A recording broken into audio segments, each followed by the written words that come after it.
Lanjut. Itu yang kedua tadi itu apa tuh? Absolut. Nah, yang ketiga independen.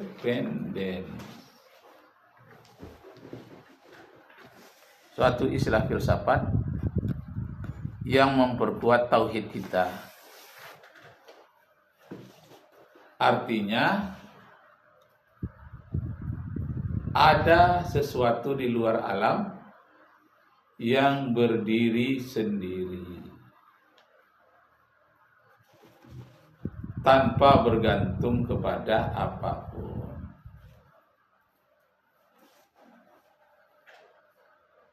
Dalam bahasa Arabnya qiyamuhu bi nafsihi.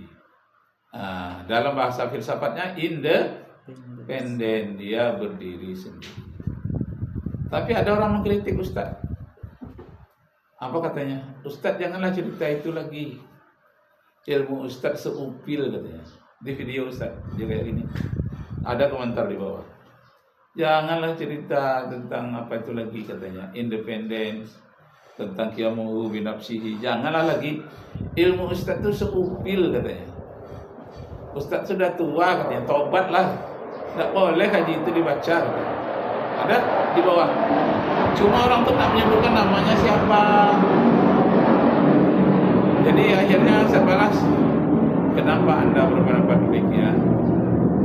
Ustaz tuh doktornya dokter karbitan katanya. Kenapa demikian? Kok pakai karbit-karbit? Dosen yang menguji Ustaz aja masih hidup sekarang terjuin. Ada di Aceh. Namanya Alyasa Abu Bakar, Profesor Dr. Alyasa Abu Bakar di Aceh. Itu yang menguji Ustaz dulu tahun 2015 waktu banyak asap. Coba nanti telepon ke sana. Bukan gitu Ustaz katanya. Apa? Enggak pernah selama ini video Ustaz kami lihat, baru ini katanya. Kan karbitan namanya tuh, baru sekarang. Jadi kata Ustaz, baru sekarang aja Anda buka YouTube saya. Padahal 20 tahun yang lalu YouTube saya udah keluar. Iya, udah pernah saya lihat. Adanya Dr. Muhammad Rakib Jamari. Kayak sahabat kayak MAG pula itu nggak ada itu. Berarti baru-baru muncul saja. Lalu saya tanya kenapa? Rupanya gara-gara Ustaz pakai baju kuning rupanya. Jadi perhatian dengan dia. Jadi rupanya di video baju ini sangat menentukan juga. Jadi kalau baju kita nampaknya menurut dia agak aneh, itu ndak enak pun ceramah kita, perhatikannya. Baru dia tahu, rupanya sudah lama katanya. Bajunya aja yang baru. Ini pun dikasih orang pula ya.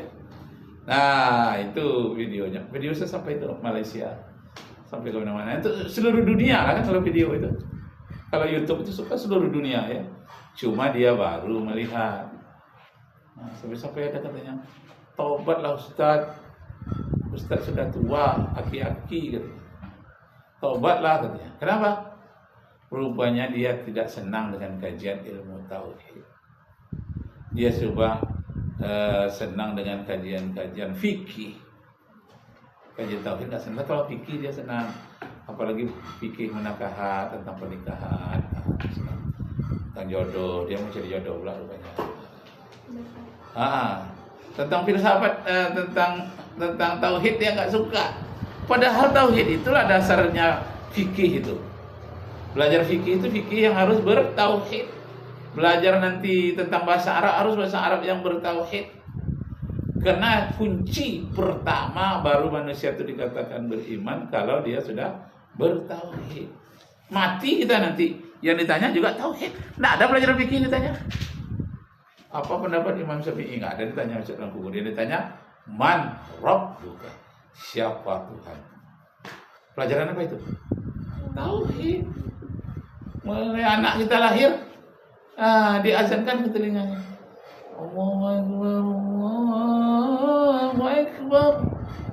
La ilaha illallah.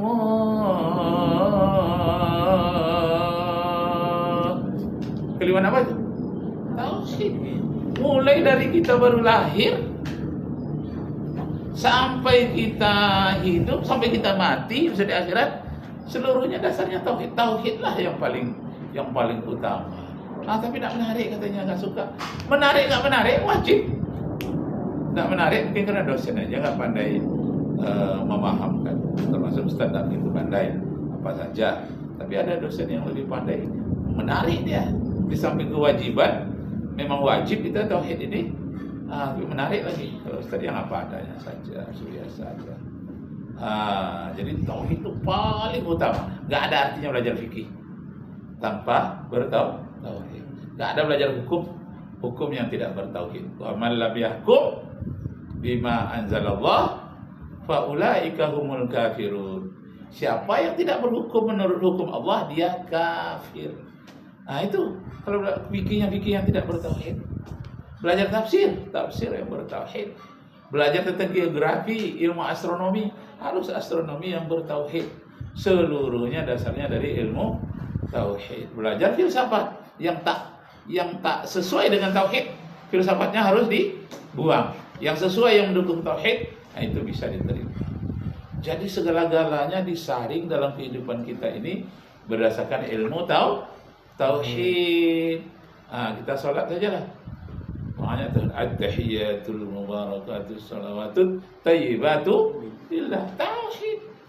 Salatnya lagi, inna salati wa nusuki wa mahyaya wa mamati lillahi rabbil alamin. Hanya kepada Allah yang mencipta sekian alam.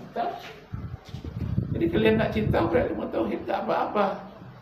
Tapi nanti ingat akan dipertanggungjawabkan besok melalui ilmu tauhid.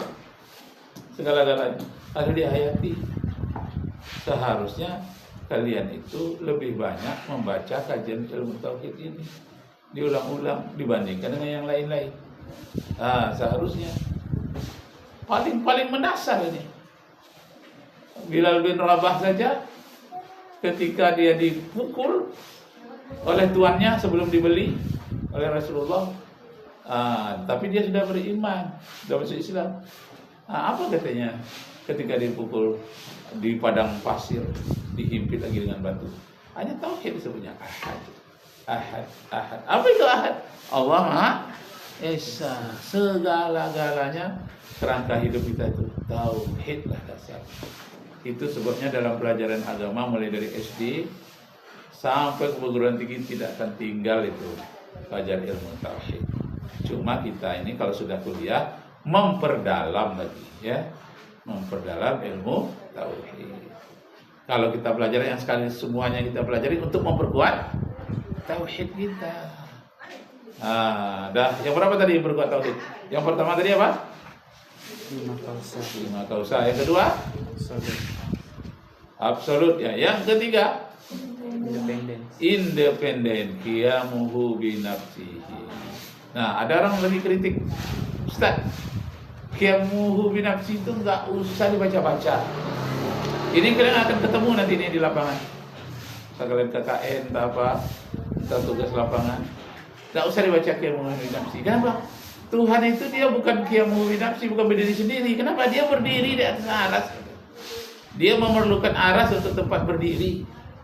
Saking keberatannya aras itu, karena Tuhan bertengger di atasnya, itu berderi-deri berbunyi seperti orang naik atas pelana kuda. Naik pelana kuda bunyi krek-krek. Begitulah beratnya Tuhan dirasakan oleh aras. Jadi Tuhan itu dia tidak berdiri sendiri, dia berdiri di atas aras. Kenapa? Ada ayat Al-Quran mengatakan Ar-Rahman 'alal arsy istawa. Tuhan itu berdiri di atas aras, tidak berdiri sendiri. Bagaimana kita menjawab? Itu pasti ada. Orang bertanya seperti itu. Tuhan tidak berdiri sendiri, dia berdiri di atas aras. Dasarnya ada pula Ar-Rahman 'alal arsy istawa. Jadi jawabnya oleh kita, inilah perlu yang tahu. Jawabnya Allah itu tidak berdiri di atas aras. Jadi Ar-Rahman 'alal arsy istawa itu, Ar-Rahman itu bukan Allah, tapi sifat Allah. Baru dikatakan Tuhan itu berdiri di atas aras kalau kalimatnya Allah 'alal arsy istawa. Allah berdiri di atas aras atau istawa di atas aras. Ya, ini bukan Allah, tapi sifat Allah Ar-Rahman, sifat penyayangnya Allah. Istawa artinya menuju. Alal arsi, ala itu artinya terhadap aras. Jadi sifat penyayangnya Allah, perlindungan oleh Allah terhadap aras. Jadi istawa itu artinya istaula, maha melindungi. Jadi sifat penyayang berdasarkan karena Allah itu penyayanglah, maka dia melindungi aras. Kenapa aras dilindungi oleh Allah? Karena aras itu sangat rumit. Dia sumber pengendalian alam semesta. Air-air di surga itu dikontrol melalui aras. Bintang-bintang galaksi yang beredar itu dikontrol oleh aras. Manusia makhluk hidup yang beragam-ragam mulai dari cacing sampai kepada naga yang paling besar, ular yang paling besar, itu seluruhnya kendalinya di aras. Jumlah malaikat yang berapa banyaknya. Jadi aras itu bukan tempat Allah, aras itu tempat malaikat. Masa Allah bersama-sama pula tinggal dengan malaikat di aras. Jadi di aras itu ada suatu tempat semacam Ka'bah, namanya Baitul Ma'mur. Di Baitul Ma'mur itulah tawaf malaikat 70.000 malaikat dalam satu hari. Sudah itu dia pergi lagi ke tempatnya masing-masing. Itu pun seumur hidupnya malaikat itu hanya dapat satu kali seumur hidupnya tawaf di sekeliling Baitul Ma'mur. Di mana? Di aras. Jadi di aras itu ada malaikat, ada Baitul Ma'mur. Bukan Allah yang di atas aras. Allah itu qiyamuhu binafsihi. Dia berdiri sendiri. Sebelum aras, Allah sudah ada apa belum? Sudah ada. Sudah ada aras, Allah tetap ada. Kalau aras nanti musnah seluruhnya, Allah tetap ada. Jadi orang yang mengkritik Ustaz itu begitu katanya. Bahwa Allah itu berdiri di atas aras itu salah.